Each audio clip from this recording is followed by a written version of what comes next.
عاشق سرکار غوث العظم نقیب اعظم ہندوستان علامہ آصف رضا سیدی صاحب قبلہ عاشق سرکار غوث العظم قاسم فیضان قادریت قاسم فیضان قادریت حریص فیض قادری بسم اللہ جلیل الشان وعظیم القرآن شدید السلطان ماشاء اللہ وقان اعوذ باللہ من الشیطان الرجیم بسم اللہ الرحمن الرحیم یا اللہ المحمود فی کل فعال یا اللہ المحمود فی کل فعال یا اللہ المحمود فی کل فعال استغفر اللہ کل ذنوبی یا ستار یا غفار بحق حضرت محمد مصطفیٰ صلی اللہ علیہ وسلم استغفر اللہ کل ذنوبی یا ستار یا غفار بحق مخدوم الکائنات و مولا الکائنات سرساران اسلام کریمین علی رحمت رضوان استغفر اللہ کل ذنوبی یا ستار یا غفار بحق شیخ عبدالقادر جیلانی روح روحانی روح رفانی محب الدین شیخ عبدالقادر جیلانی یا روحی یا قلبی یا نور یا غوث العظم یا باز شب یا مخدوم محب الدین یا حضرت شیخ عبدالقادر جیلانی ابسنی و امدکنی و نورنی و اسقنی و اطنی و اکرمنی و نصرنی و انظرنی و رحمنی و حفظنی و ارشدنی طلع البدر علینا من سمینات البداع وجبت الشکر علینا ما دعا للہ داعی بلغ العلا بکمالہ کشف الدجا بجمالہ حسنت جمیل خصالہ صلو علیہ وآلہ. میرے امام نے کہا تھا ذات ہوئی انتخاب وصف ہوئے لاجواب نام ہوا مصطفیٰ تم تو کرو درود وہ شب معراج راج وہ صف محشر کا تاج کوئی بھی ایسا ہوا تم تو کرو درود. جو شعر ہمیں کہنا چاہیے میرے امام نے وہ شعر کہہ دیا. ہم نے خطا میں نہ کی تم نے عطا میں نہ کی کوئی کمی سرورا تم پہ کروڑوں درود. قمر جلالوی نے کہا تھا کہ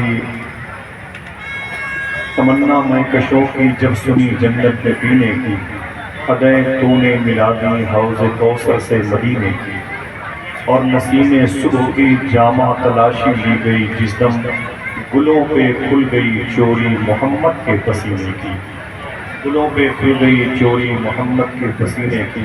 حضرات مجھے تقریباً 30 سال کا عرصہ گزرا ہے اس میدان میں جارو کشی کرتے ہوئے اور کچھ سالوں سے حضور کا ذکر ذاکرین کے قدموں کے نیچے بیٹھ کر کرنے کی توفیق باذن اللہ مجھے ملی ہے.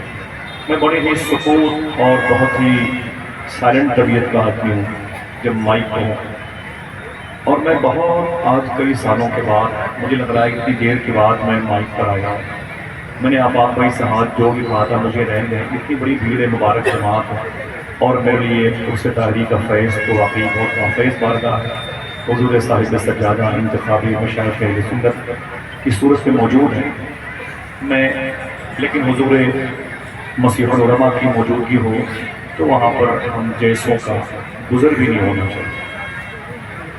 تقریباً 4-5 دنوں میں مجھے بغداد شریف سے آئے ہوئے حضور غوث پاک کی بارگاہ سے اور بے پناہ مصروفیت ہے 4:30 بجے ایئرپورٹ پہنچنا ہے. میں نے کہا کہ میں آپ سے ہاتھ جوڑتا ہوں مجھے رہنے دیں لیکن آپ بھائی نے بھی میرے سامنے اس طرح محبتوں کی زنجیر سے مجھے مقید کیا کہ مجھے آنا پڑا. آ تو گیا ہوں لیکن اتنی دیر تک نہیں بیٹھ کر کیا کرتے اس لیے میں معذرت چاہتا ہوں. مجھے کیونکہ تھوڑی سی طبیعت پر گرانی ہے میرے سارے بھائی جانتے ہیں عمر بھائی ہیں اور طفیل شمسی ہے ضیاء ازدانی ہیں اور آفاق مشاہد یہ تو بھی میری بغداد کی نہیں ہوتی تو میں اپنے ان محسنین کے قدموں کے نیچے رکھ لیتا ہوں. میرے لیے خدا کی قسم بولا معاملہ قیمتی ہوتا ہے جب میں ان جیسوں کے قریب بیٹھتا ہوں. وہ ایک دور تھا نظامت کا وہ کوئی اور تھا آیا اور چلا گیا. اب میری تھوڑی سی زندگی ہے وہ بہت بھیڑ بھاڑ والی نہیں ہے. اگر آپ کا دل کہے تو بیٹھیں ورنہ میں بڑی قسم کی فضا میں اپنی باتیں کرنے کا قائل نہیں. جیسے سنجیدہ لوگ بیٹھے ہیں نہ کوئی نعرہ لگائے نہ کوئی سبحان اللہ ہے. درمیان میں جو ریٹنگ ہے جو صوفہ لگائے بیٹھے ہوئے ہیں میں چاہتا ہوں کہ آپ 2-4 قدم آپ لوگ آگے آ جائیں مجھ سے تھوڑی سی بات سننے میں پوری کوشش کروں گا. اس بارگاہ میں ہر مہینے ہوں لیکن کسی عرس میں ایک ذاکر کی حیثیت سے میری اپنی زیادہ ملاقات ہے. ٹھیک ہے تھوڑا سا کام مجھ پر انسان کر دیں یہ صوفے کو لے کے 2-4 قدم آگے بیٹھ جائیں. دیکھیں حضور صاحب سجادہ یہ منتخب ہے اس بارگاہ نور و کرم پہ، اور اتنا بڑا اعزاز ہے بارگاہ طاہری کا، وہ سلسلے مبارکہ جو سرکار صدیق اکبر سے چلا، ان کے بیٹے سلمان فارسی سے چلا، پھر ان کے بعد سرکار سید محمد قلال اور عبید اللہ احراز، خواجہ ابھنگی، سرکار خواجہ باقی باللہ، شیخ احمد سرہندی جیسے بزرگوں سے ہوتا ہوا سرکار طاہری کی پیکر نور میں سما گیا۔ اور وہ سلسلے مبارکہ جو سیدنا شاہ امام موسیٰ کاظم کے جد کریم سے آگے بڑھا، اجداد کریمین سے، اور حضور سیدنا شیخ سرکار غوث اعظم تک پہنچا، درمیان میں خواجہ حبیب اجمی اور داؤد طائی کے اسماء گرامی بھی آئے، اور سلسلے قادریہ اور نقشبندیہ کا ایک اجتماعی فیض یہاں پہ برسا۔ سن لیں، اگر جانے کی خواہش ہو تو چلیے گا، میرے ساتھ چلیے گا، لیکن گزارش ہے حضور مسیح العلماء جیسی عظیم شان شخصیت اور حضور شہزاد مولانا خواجہ مقبول شاہ صاحب اللہ محمد جیسوں کو مائک پر آنا یہ ذرا سا شروع کیا۔ کوئی نہ بولے، میں ایک نعت کا شعر پڑھتا ہوں۔ جب نبی کے عشق کی شمعیں فروزاں ہو گئیں، آندیاں فانوس بن کے خود نگہباں ہو گئیں، وہ گدا دینے لگا ہے بادشاہوں کو زکات، مہرباں جس پر میرے آقا کی گلیاں ہو گئیں، وہ گدا دینے لگا ہے بادشاہوں کو زکات، مہرباں جس پر میرے آقا کی گلیاں ہو گئیں۔ میرے ہونٹ ان جیسے شعراء نعت کے قدموں تک پہنچے ہوئے ہیں، ایک شعر کا مزاج ہے۔ مہرباں جس پر میرے آقا کی گلیاں ہو گئیں، اے بہار طیبہ کیا اس کے مقدر کا جواب، جس کے شانوں پر تیری زلفیں پریشاں ہو گئیں، شانوں پر تیری زلفیں پریشاں ہو گئیں۔ حضور غوث پاک کی بارگاہ میں کیے ہوئے وعدے کو میں اپنے بھائی، میں آپ بھائی کو سنتا ہوں، جب تک میں بولتا رہا تو وہ چپ رہیں گے، تو پھر میرا بولنا چاہیے ہمارا، اگر میں چپ رہا وہ بولتے رہیں گے، اچھے میرے تمام جو علماء کرام ممبر شریف پہ تشریف فرما، میں آج کی خواہش صبح کی یہ تھی، میں مرزوق صادق اوقات ابرار ان کی جو قسمیں ہیں 27 ان میں کچھ قسموں کے بزرگوں کے اسماء گرامی کو بیان کرتا ہوں۔ میری اپنی ایک خواہش ہے کہ کون بزرگ کس لیول کا ہوتا ہے، پھر اس کی شہرت ظاہری طور پر کیسے ہوتی ہے، باطنی طور پر کیسے ہوتی ہے، وہ ہر سلسلے میں کیسے سمایا ہے، اس کا فیض کیسے جاری وساری ہے۔ پھر میرے دل میں حضور سرکار غوث اعظم کے شہزادے سید شباہت میاں شاہ صاحب اللہ کے ایک جملے کو باور کرایا۔ سید صاحب نے فرمایا تھا کہ بابا فرید گنج شکر رضی اللہ تعالیٰ عنہ، نام سنا ہے آپ نے؟ بیٹھے رہیے، میں سبحان اللہ کہنے کے نہیں بول رہا ہوں، نام سنا ہے۔ یہ پاک پٹن میں آرام کر رہے ہیں، لاہور سے 250 کلومیٹر کا فاصلہ ہے، ساہیوال سے تقریباً 45 کلومیٹر کا فاصلہ ہے۔ غریب نواز سرکار کے بیٹے خواجہ بختیار کاکی ان کے لاڈلے ہیں بابا فرید، ان کے 2 لاڈلے ہندوستان کے بادشاہ ہیں جنہیں محبوب الہی اور صابر پاک کہا جاتا ہے۔ ان کے پوتے کا نام خواجہ نصیر الدین چراغ ریلوی ہے، پر پوتے ہیں خواجہ بندہ نواز گیسو دراز جیسی عظیم شخصیت۔ بابا فرید الدین گنج شکر نے اپنی ماں سے کہا تھا، اے میری ماں، تیرا بیٹا فرید بڑے اونچے مقام پر فائز ہے، اب یہ عادت ہے کہ جو فرید کو دیکھتا ہے وہ کلمہ پڑھ لیتا ہے، جو فرید کو دیکھتا ہے وہ کلمہ پڑھ لیتا ہے۔ ماں نے کہا میرے بیٹے اس میں تیرا کوئی کمال نہیں ہے، جو کمال ہے وہ میرا کمال ہے۔ آپ نے فرمایا میری ماں اس میں تیرا کمال کیا ہے؟ اپنے تن کا لباس غربا مساکین کو دیتا ہوں، دسترخوان کے کھانے غریبوں کو تقسیم کرتا ہوں، ایک پیر پہ کھڑے ہو کے اللہ اللہ کے نعرے لگاتا ہوں، محنت میں کرتا ہوں، اس میں کمال تیرا کیا ہے؟ تو ماں نے کہا تھا اے میرے بیٹے اگر بچپن میں تجھے وضو کر کے دودھ نہ پلایا ہوتا تو یہ کمال تیرے اندر نہ پیدا ہوتا۔ اگر قرآن کہتا ہے وَكُونُوا مَعَ الصَّادِقِينَ، سچوں کے ساتھ ساتھ، اس سے پہلے تم سے وہ یہ بھی کہہ رہا ہے کہ مجھ سے ڈرتے بھی رہو، لیکن بات بنی نہیں۔ اس نے اس سے پہلے یہ بھی کہا تم مومن ہو، لیکن بات بنی نہیں۔ اس نے تیسری اور آخری شرط لگائی وَكُونُوا مَعَ الصَّادِقِينَ۔ سچے ہوتے کیسے؟ آسانی سے کسی بارش کے قطروں میں ٹپک جاتے ہیں، موسم کے پھل جیسے ہوتے ہیں، پیڑوں کی شاخوں سے اگ آتے ہیں؟ نہیں، کوئی دامن ہوگا، کوئی درسگاہ ہوگی، کوئی ماں ہوگی، کوئی باپ ہوگا جس نے رات کے اندھیرے میں اللہ کو یاد کیا ہوگا، تو اللہ انہیں ایک ایسا بیٹا نوازا ہے جو ان کے بڑھاپے کا سہارا نہیں بلکہ ان کی مغفرت کا سامان بن گیا۔ یہ کون لوگ ہیں بھائی؟ یہ کون لوگ ہیں؟ آئیے تلاشیں، بیٹھے تھوڑی دیر کے لیے باتوں کو یاد کریں. تیزی کے ساتھ سلام کروں، جواب دے، درود پڑھ کے آگے بڑھتے ہیں. السلام علیکم ورحمۃ اللہ وبرکاتہ. درود شریف کے حوالے سے پہلے پروفیسر واصف علی واصف کا ایک جملہ سنا. ان سے پوچھا گیا کہ درود پڑھنے کی شرط کیا ہے؟ حضرت کے معاونین اور مشیر دار بیٹھے ہوئے ہیں اور استفادہ کرنے والے، اکتساب فیض کرنے والے اس ادارے کے اساتذہ. پروفیسر واصف علی واصف سے پوچھا گیا کہ درود شریف پڑھنے کی شرط کیا ہے؟ تو آپ فرماتے ہیں کہ درود شریف پڑھنے کی ایک شرط ہے. کوئی ایک آدمی بولے ایک شرط ہے. کہا وہ کیا؟ آپ کہتے ہیں کہ درود پڑھنے والا اور جس پر درود پڑھا جائے دونوں کا زمانہ ایک ہونا ہے. دونوں کا زمانہ ایک ہونا چاہیے، تب درود پڑھنا چاہیے. ایسا نہیں کہ ٹی وی کی اسکرین پر نظریں ہوں اور ہاتھوں میں درود کی تسبیح ہو. بات بنے کے لیے صاحب درود کے سامنے حاضر باش ہو کے درود پڑھنا چاہیے.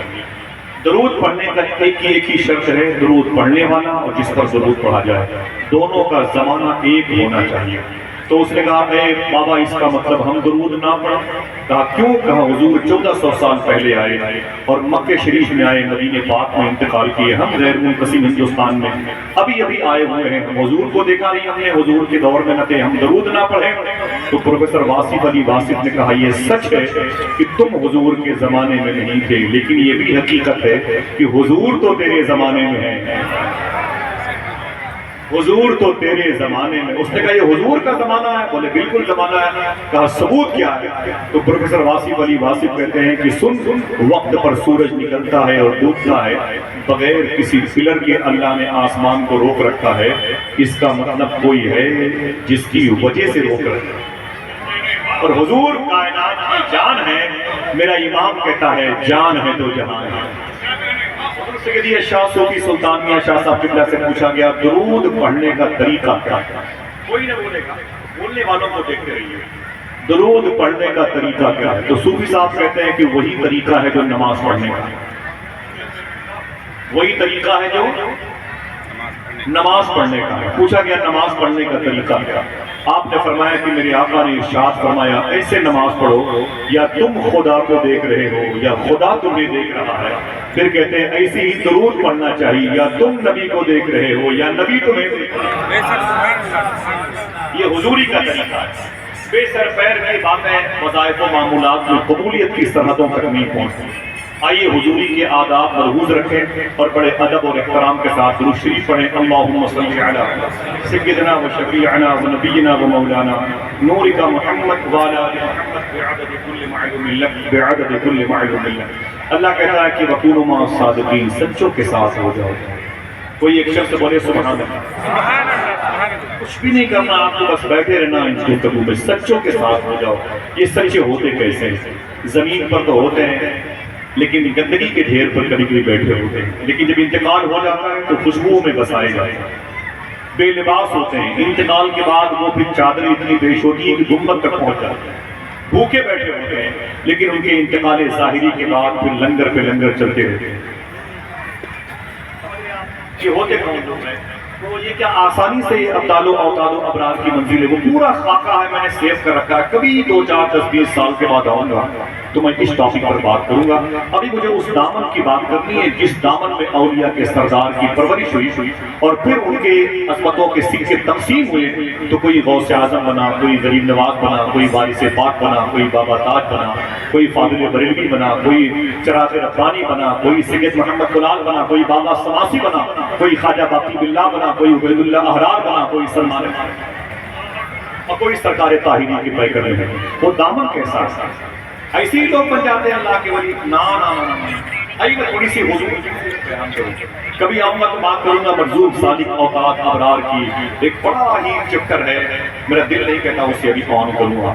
سنیں یہ حضور صلی اللہ علیہ وسلم کے دامن کا صدقہ ہے کہ دامن فاطمہ کی بہاریں ہر جگہ موجود ہیں. اسی موضوع پر تھوڑی سی بات کرنی ہے بس. میرے آقا صلی اللہ علیہ وسلم کی عمر شریف تقریباً 25 سال کی ہو چکی تھی. کتنی؟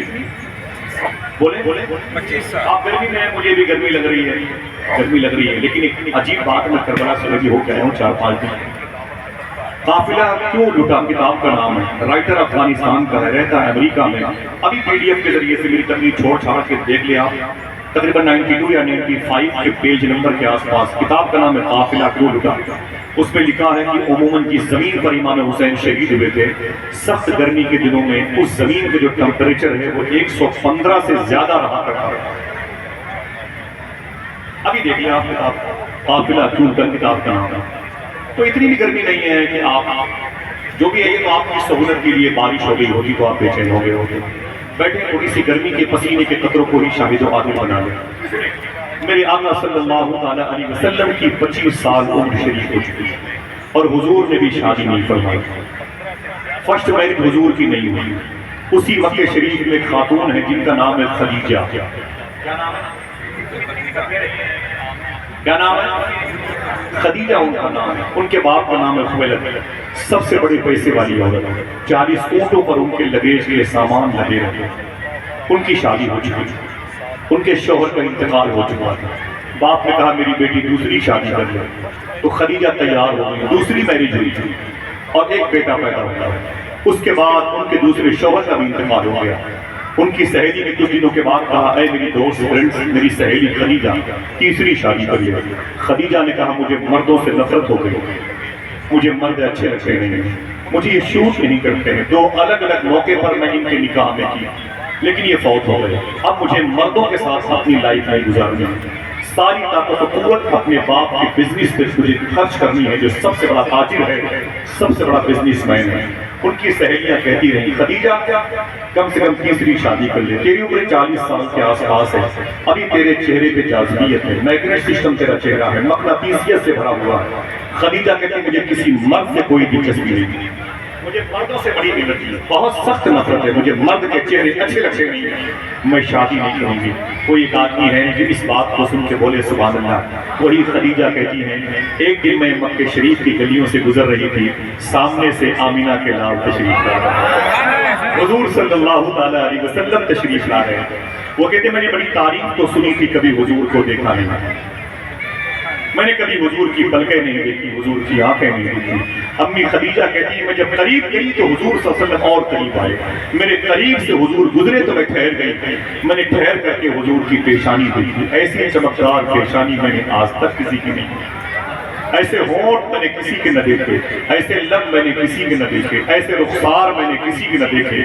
آواز آئی اے خدیجہ دیکھتی بھی کیسے، بنانے والے نے دوسرا محمد بنایا ہی نہیں۔ جو ہر شخص دیکھنے والا یہی کہتا تھا دل جس سے زندہ ہے وہ تمنا تمہیں تو، ہم جس میں بس رہے ہیں وہ دنیا تمہیں تو۔ آقا کریم صلی اللہ علیہ وسلم کو دیکھا، امی خدیجہ کہتی حضور میری آنکھوں کے راستے سے میرے دل میں آئے۔ بہت آسان اور فہم لوگ اسہل جہل، حضور میری آنکھوں کے راستے سے میرے دل میں آ گئے۔ میں راتوں کو جب سونے کے لیے آتی تو میرا کاروبار میری سوچ سے الگ ہوتا اور حضور میرے ذہنوں پر غالب ہوتا۔ اگر کہو تو غزل کا یہ شعر پڑھ دوں، وہ یہ کہنا چاہتی تھی دن تو مسحول کے بچوں کی طرح بیت گئے، یا رسول اللہ رات آئی تو تیری یاد میں سونے میں۔ امی خدیجہ کہتی میں بہت بے چین ہوں، میرا کاروبار کشادہ ہو رہا تھا، اس میں بڑھوتری ہو رہی تھی، اس میں اضافہ ہو رہا تھا۔ اچانک میرے کاروبار میں ایک سپورٹر کی ضرورت پڑی جو میرا ہاتھ بٹا سکے۔ میرے غلام تھا میسرہ، میں نے کہا ہے میسرہ کوئی ایسا شخص تلاش مکے کا جو میرے کاروبار میں میرا ساتھ دے۔ تو میسرہ نے کہا اس وقت مکے میں ایک ہی شخص ہے جس سے بڑا امین اور امانت دار کوئی نہیں، اسے آمینہ کا لال ہے۔